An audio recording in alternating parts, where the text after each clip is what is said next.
Olá pessoal, meu nome é Anderson, sou engenheiro mecânico, professor do Instituto Federal do Piauí. Hoje vamos iniciar a disciplina de Instalações de Refrigeração e Ar-Condicionado 1, do curso Técnico em Refrigeração, modalidade EAD. Nessa disciplina a gente vai abordar inicialmente, nessa primeira aula, conteúdos básicos necessários para o entendimento do funcionamento dos sistemas de refrigeração. Dentre esses conteúdos, na primeira aula a gente vai ver termologia, termometria, lei zero da termodinâmica, energia, estados de agregação da matéria, calorimetria e processo de transferência de calor. Iniciando aqui pela termologia, a gente começa com a definição do que seria a termologia. A termologia é um ramo da física que estuda o calor e os efeitos que o calor produz sobre uma dada matéria. Para estudar a termologia, a gente precisa conhecer o conceito de calor. O conceito de calor é um mecanismo de transferência de energia térmica que ocorre devido a uma diferença de temperatura até que dois corpos atinjam equilíbrio térmico. Dentro desse conceito, três tópicos são bastante importantes. O primeiro é o quê? Que o calor é um fluxo de energia. Calor não é uma propriedade, calor não é energia. Então, calor é um fluxo de energia. Esse fluxo ele vai ocorrer sempre que dois corpos em contato apresentem uma diferença de temperatura. Ou seja, se eu tenho um corpo a alta temperatura e um corpo a baixa temperatura, um corpo quente e um corpo frio, a gente vai ter um mecanismo de transferência de energia devido a essa diferença de temperatura. Essa transferência ela vai ocorrer até que os dois corpos atinjam o equilíbrio térmico, ou seja, que eles apresentem a mesma temperatura. Um outro ponto associado ao calor é que ele é um fluxo de energia térmica. E a energia térmica é uma energia associada principalmente à agitação molecular da matéria. A principal grandeza associada à energia térmica é a temperatura. Em geral, os corpos, os corpos com temperatura elevada, eles vão estar associados à sensação de quente, enquanto os corpos com temperatura mais baixa vão estar associados àquela sensação de frio. E um corpo com maior temperatura, ou seja, um corpo quente, ele apresenta uma maior agitação molecular, ou seja, uma maior energia térmica. Enquanto um corpo com a temperatura mais baixa, ele vai ter uma menor agitação molecular, ou seja, ele vai ter menos energia térmica. Em geral, o conceito de temperatura ele também está associado à sensação de quente e frio, porém esse conceito ele é um conceito bastante qualitativo, que pode ser enganoso e que não identifica exatamente o nível de agitação molecular daquele corpo.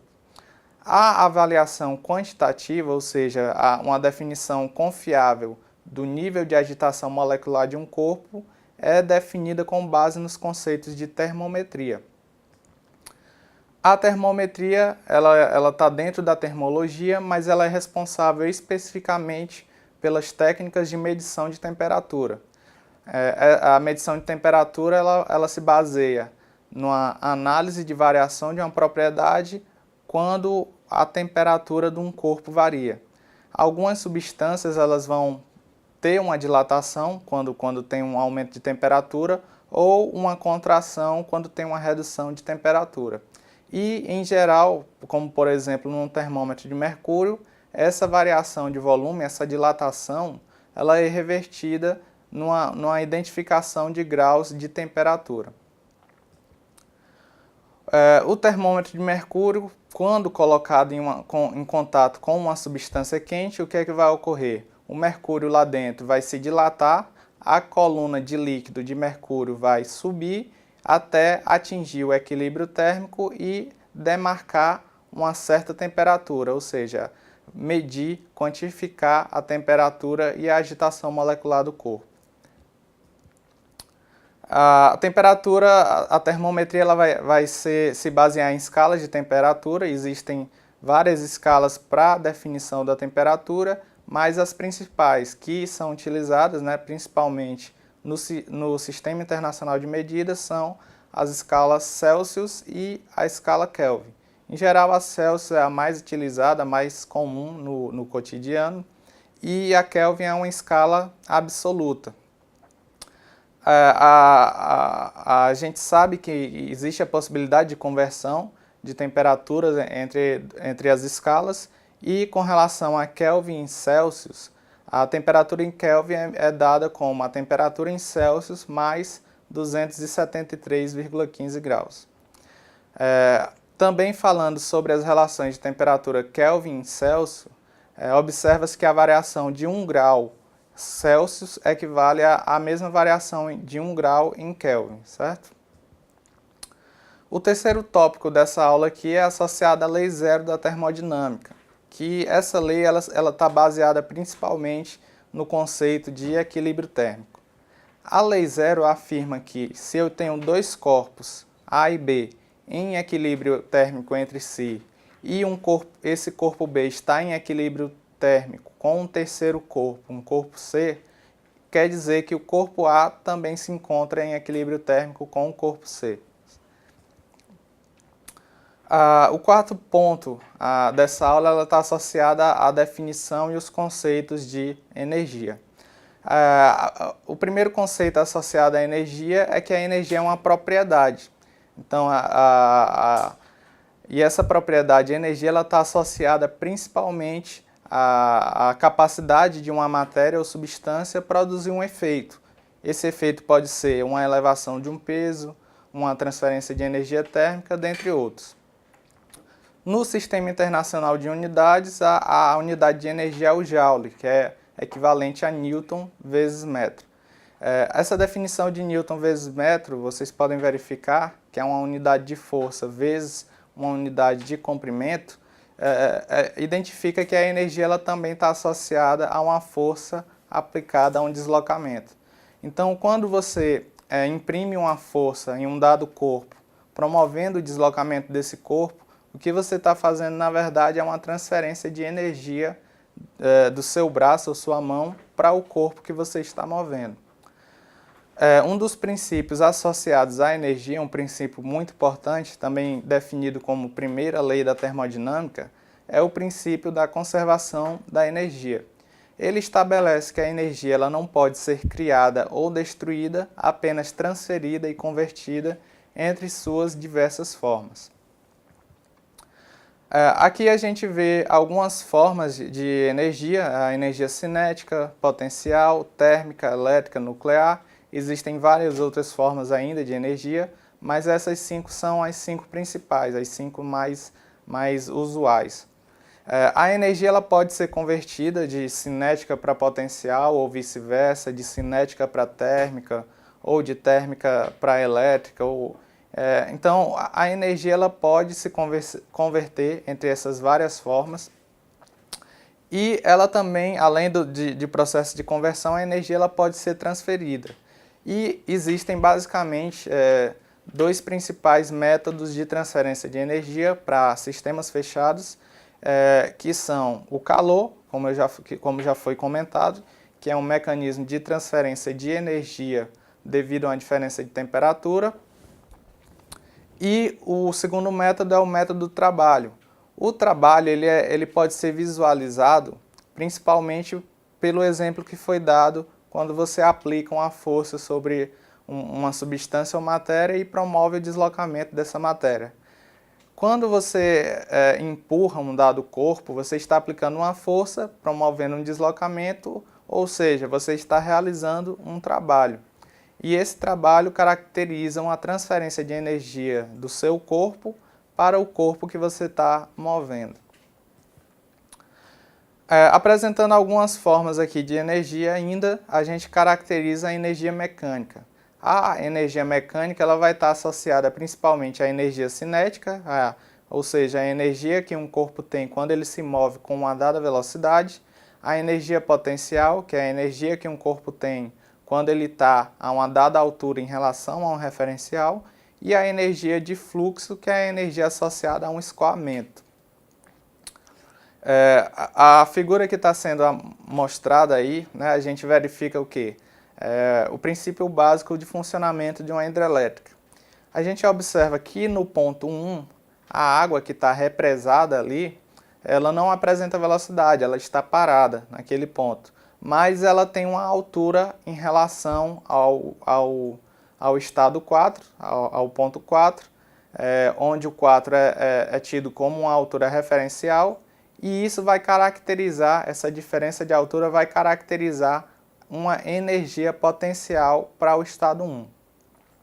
Então, à medida que você promove o escoamento dessa água por uma tubulação e depois faz com que essa água atravesse uma turbina, ou seja, atinja as pás de uma hélice para promover a rotação de um eixo, você vai convertendo essa energia potencial em energia cinética, ou seja, à medida que essa água que está ali no estado 1 começa a descer, ela vai ganhar velocidade e converte essa energia potencial em energia cinética, e quando essa energia cinética, essa água com velocidade, atinge as pás da turbina, ela vai converter essa energia cinética em um trabalho de eixo, e esse eixo vai estar ligado a um gerador para produzir uma energia elétrica. Então é um dos princípios de funcionamento de uma hidrelétrica, de um processo de conversão de energia potencial em cinética e depois de energia cinética em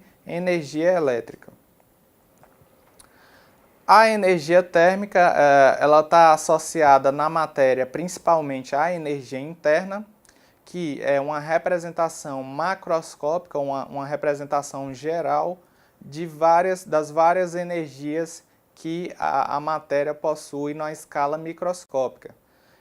Dentre essas energias, as principais são as energias latente e sensível, a energia química e a energia nuclear.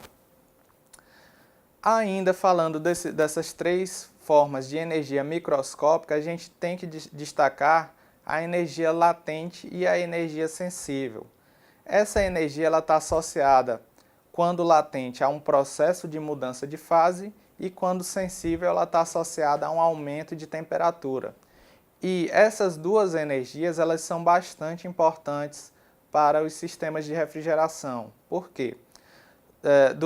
No funcionamento dos principais sistemas de refrigeração, existem dois equipamentos responsáveis por promover uma transferência de calor, ou seja, existe uma parte do sistema responsável por promover um resfriamento, remover uma quantidade de calor de uma região que deseja ser resfriada, e existe um outro equipamento responsável por promover a rejeição desse calor para um ambiente externo. Esses dois equipamentos, dentro deles, existe um fluido de trabalho, um fluido refrigerante, e a energia que é trocada durante esse processo de transferência de calor, ela está principalmente associada a uma energia latente.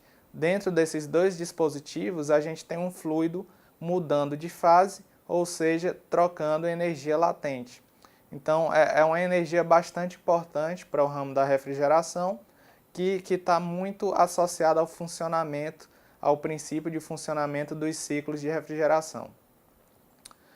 Então, a energia latente ela está associada à fase, a uma mudança de fase da substância, enquanto que a energia sensível ela está associada à temperatura, a uma variação de temperatura, à energia cinética das moléculas.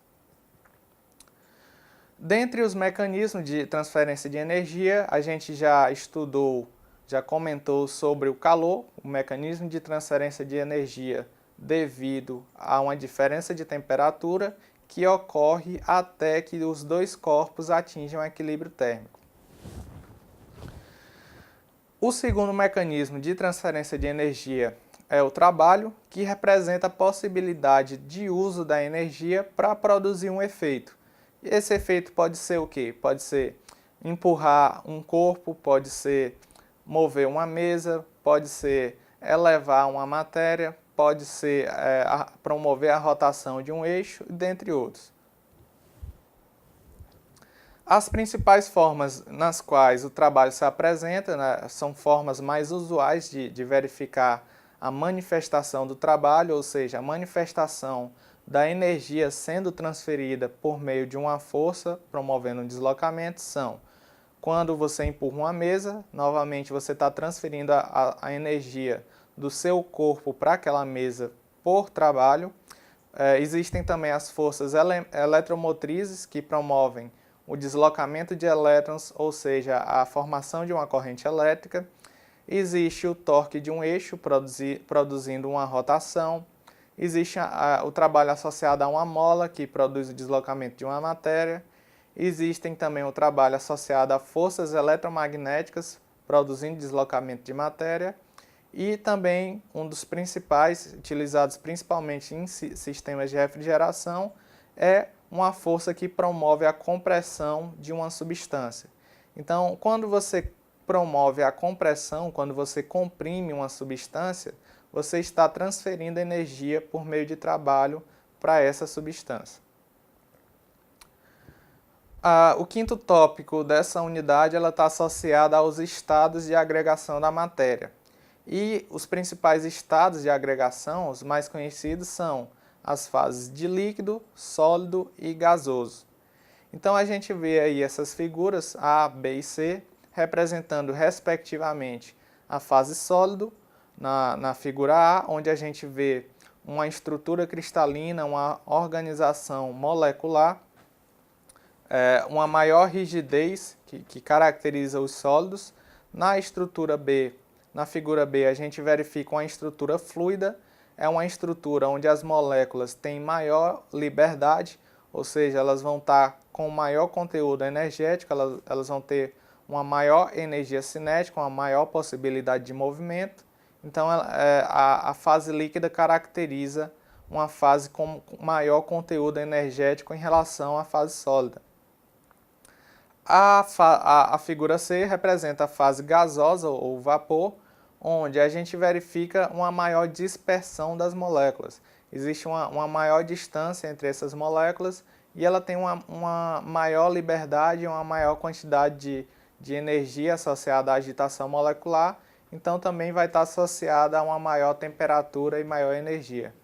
Então, de uma maneira sequencial, os sólidos em geral possuem menos energia do que líquidos e os líquidos possuem menos energia do que os gases e vapores. Dentre o estudo dos estados de agregação da matéria, um ponto muito importante é o estudo dos processos de mudança de fase. Como eu já comentei, os sistemas de refrigeração eles possuem dois dispositivos responsáveis por promover transferência de calor, transferência de energia devido a uma diferença de temperatura, e dentro desses dispositivos existe um fluido que está com mudança de fase, um fluido que está mudando de fase, ou seja, a gente vai ter esse fluido trocando energia principalmente associada à energia latente. Então, até esse ponto aqui, um ponto que é bastante importante destacar é justamente esse fato de ter dois dispositivos responsáveis pela troca térmica e dentro desses dois dispositivos existe um fluido mudando de fase, seja ele vaporizando ou condensando, e durante essa mudança de fase a energia trocada está associada principalmente a um calor latente. Dois processos de mudança de fase são primordiais para os sistemas de refrigeração. Um deles é a evaporação, onde um líquido se torna vapor, e o outro é a condensação, onde um vapor se torna líquido. Então, durante esses processos de mudança de fase, a gente verifica que o primeiro dispositivo responsável pela troca térmica, que promove o resfriamento do ambiente, ele é denominado evaporador, justamente porque dentro dele existe o fluido de trabalho evaporando. O segundo dispositivo, que é o responsável por promover a rejeição de calor para o ambiente externo, ele é definido como condensador, justamente porque dentro dele o fluido de trabalho está condensando. Durante os processos de mudança de fase, a gente verifica alguns pontos principais. Um dos principais pontos é o quê? Que durante a mudança de fase está associada principalmente a um calor latente e que durante essa mudança de fase, para uma pressão constante, a temperatura se mantém constante. Isso também é um ponto principal associado aos sistemas de refrigeração, no sentido de que, como existe uma mudança de fase ocorrendo dentro do evaporador e dentro do condensador, existe ali, se mantida a pressão constante, uma temperatura constante. Isso facilita o controle da temperatura de operação do evaporador e do condensador em um sistema de refrigeração. A energia sensível, como já foi falado, ela está associada principalmente a uma variação de temperatura, e uma propriedade associada à energia sensível é o calor específico. O calor específico ele representa a quantidade de calor necessária para promover o aumento em 1 grau de 1 kg de uma dada substância. Uma outra propriedade é a capacidade térmica, que ela está associada à quantidade de energia necessária para promover um aumento de 1 grau de temperatura de uma dada massa dessa substância. Durante a mudança de fase, como já foi dito, se mantida a pressão constante, a temperatura também será mantida constante. Então, para cada pressão de mudança de fase que o sistema estiver submetido, ele vai ter uma temperatura diferente de mudança de fase. Quanto maior a pressão a que o sistema esteja submetido, maior será a temperatura na qual ocorre essa mudança de fase. Um exemplo típico desse fenômeno é a panela de pressão. Então, na panela de pressão, o objetivo de aumentar a pressão do alimento que está sendo cozido, o objetivo de aumentar a pressão do alimento que está sendo cozido é justamente para promover um aumento da temperatura de cocção daquele alimento. E com o aumento dessa temperatura, o tempo de cozimento vai ser reduzido. Então, na panela de pressão, o que é que ocorre? Normalmente você vai ter lá um alimento sendo cozido e aquela água, aquele líquido que está cozindo o alimento, ele está submetido a uma dada pressão e durante a mudança de fase ele vai estar submetido a uma temperatura mais alta e com isso o processo de cocção vai ser mais rápido.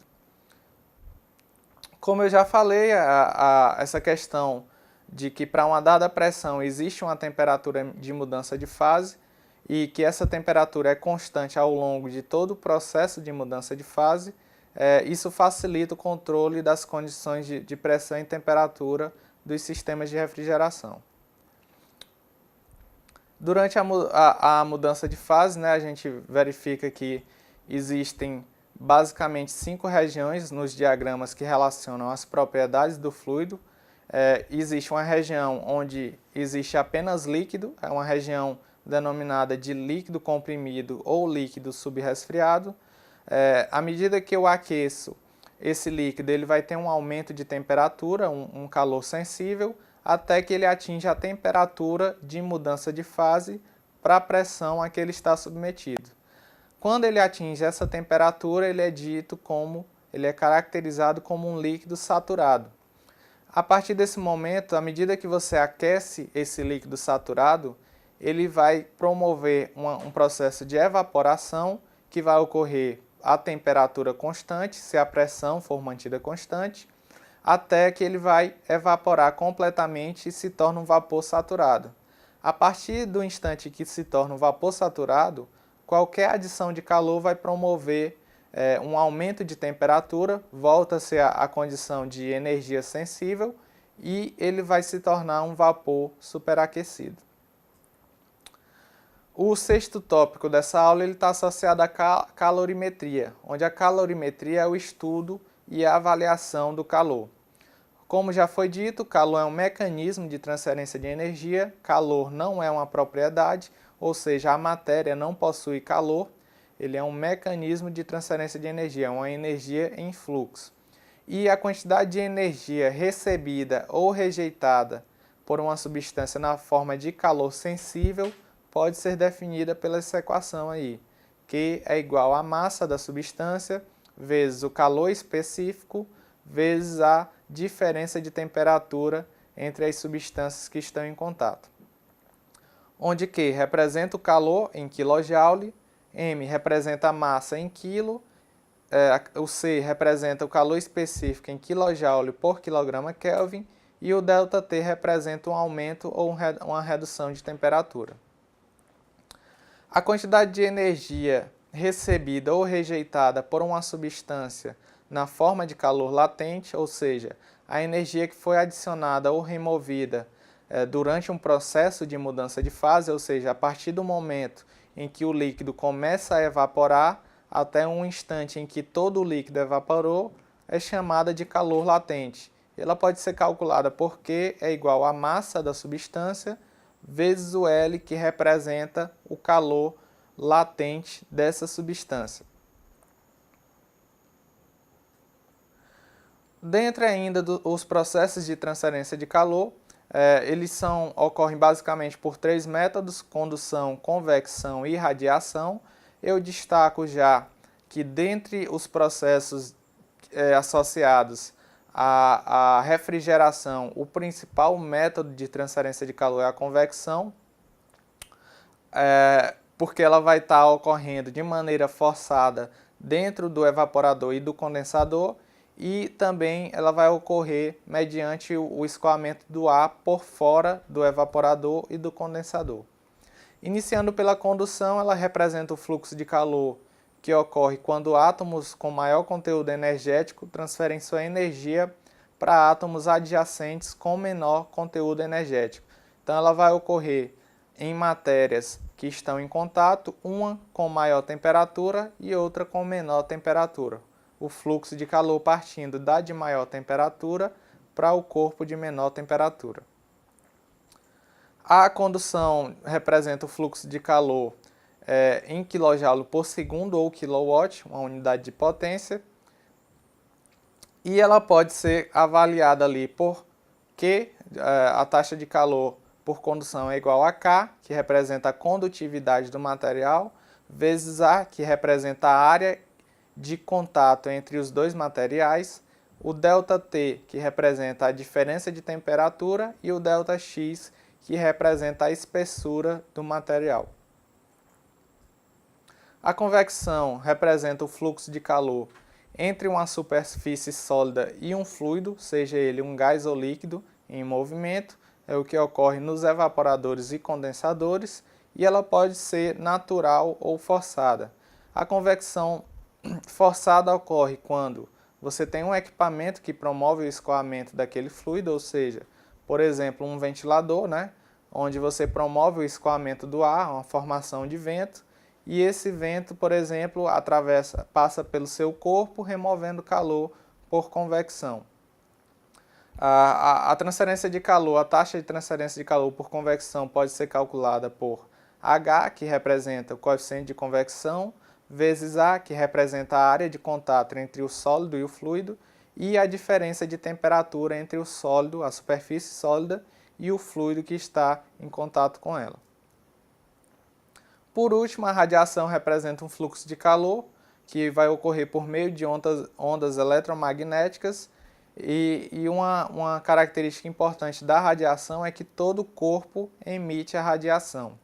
Um outro ponto associado à radiação é que ela não precisa de matéria para ocorrer. A transferência ocorre por meio de ondas eletromagnéticas, então não precisa de um meio físico para ocorrer esse fluxo de energia. O fluxo de calor associado à radiação ele pode ser calculado por epsilon, que representa a emissividade, o sigma, que representa a constante de Stefan-Boltzmann, A, que representa a área desse corpo radiante, e a temperatura desse corpo elevada à quarta potência.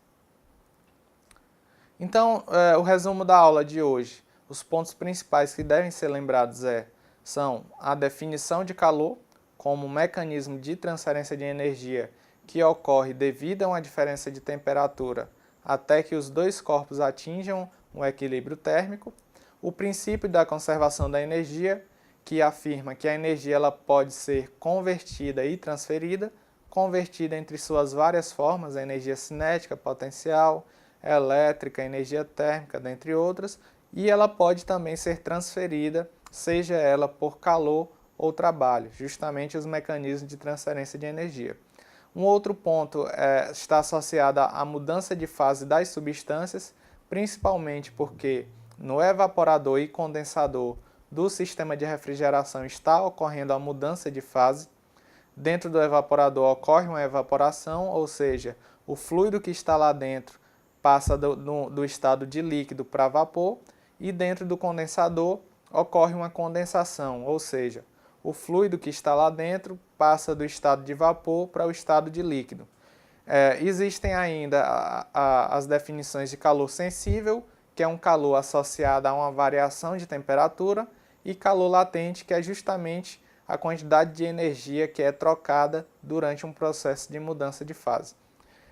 Existem ainda os processos de transferência de calor, condução, convecção e radiação, e dentro do curso de refrigeração, o principal é o processo de convecção, que ocorre em geral de maneira forçada, quando um ventilador força o ar a passar pelo condensador e pelo evaporador, e quando o fluido refrigerante ele também é forçado a atravessar por dentro tanto o evaporador quanto o condensador.